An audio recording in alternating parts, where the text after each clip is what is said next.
Welcome to icon India. ఎవరైతే competitive exams కోసం prepare అవుతున్నారో వారికి ఐకాన్ ఇండియా ఎక్స్‌క్లూసివ్‌గా లైవ్ క్లాసెస్‌ని అందిస్తా ఉంది.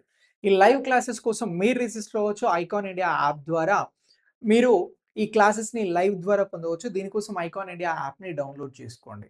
మనకి ఇండియన్ పాలిటీ పాయింట్ ఆఫ్ వ్యూలో మేకింగ్ ఆఫ్ ద కాన్స్టిట్యూషన్ రాజ్యాంగ రచనకి సంబంధించి మనల్ని ఎగ్జామినేషన్ పాయింట్ ఆఫ్ వ్యూలో క్వెషన్స్ అడుగుతారు.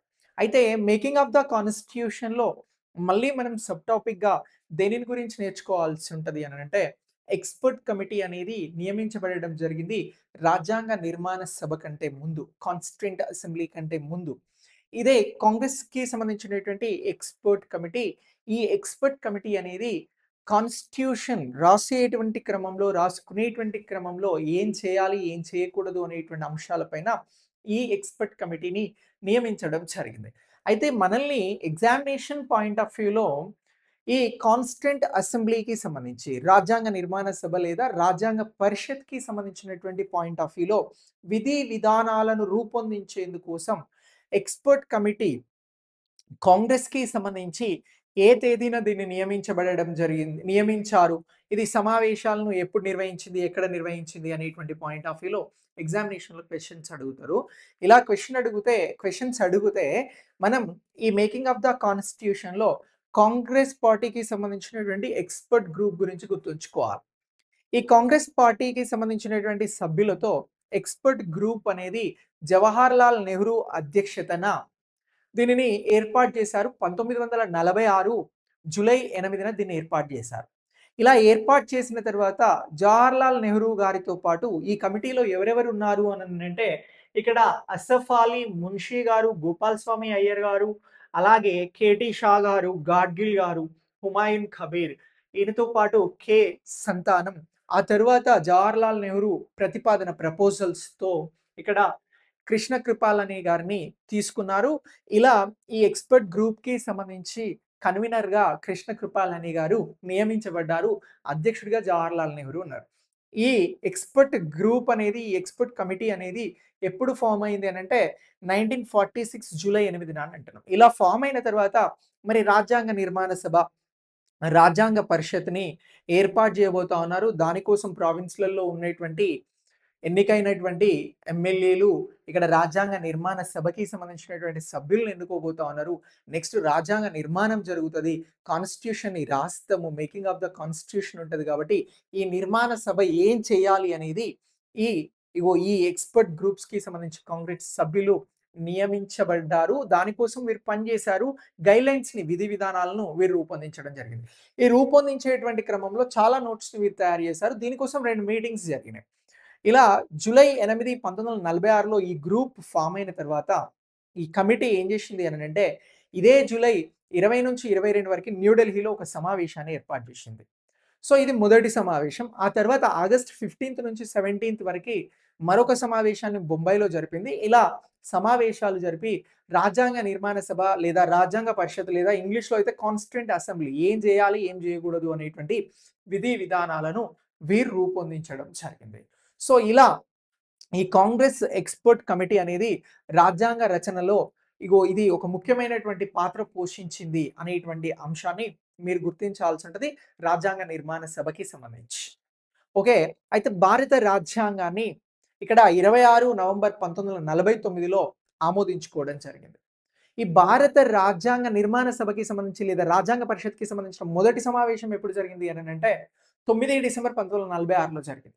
అలా 9 డిసెంబర్ 1946 నుంచి 1949 నవంబర్ 26 వరకి మొత్తం 11 సమావేశాలని రాజ్యాంగ నిర్మాణ సభ జరిపింది.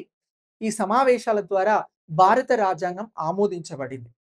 ఇలా ఆమోదించబడినటువంటి రాజ్యాంగం మనకి 26 జనవరి 1950న అమల్లోకొచ్చింది. దాన్ని మనము ఇక్కడ రిపబ్లిక్ డే గణతంత్ర దినోత్సవంగా నిర్వహించుకుంటున్నాం.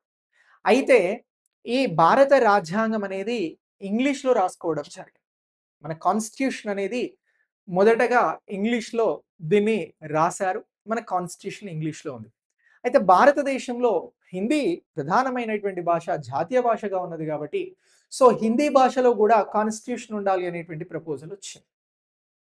ఇలా ఈ ప్రపోజల్ వచ్చినప్పుడు దీనికోసం హిందీ భాషలో భారత రాజ్యాంగాన్ని అనువదించేందుకోసం రాజ్యాంగంలో ఏమైనా ఉందా అనేటువంటి అంశాలను వెతికారు. రాజ్యాంగంలో ఎక్కడ హిందీ భాషలో దీన్ని రాసుకోవాలి అనేటువంటి అంశాన్ని ప్రస్తావించలేదు. దీనికోసం 1987లో 58వ రాజ్యాంగ సవరణ చేసి కాన్స్టిట్యూషనల్ అమెండ్మెంట్‌ని చేసి భారత రాజ్యాంగాన్ని హిందీలోకి అనువదించవచ్చు అనేటువంటి అంశాన్ని తీసుకురావడం జరిగింది.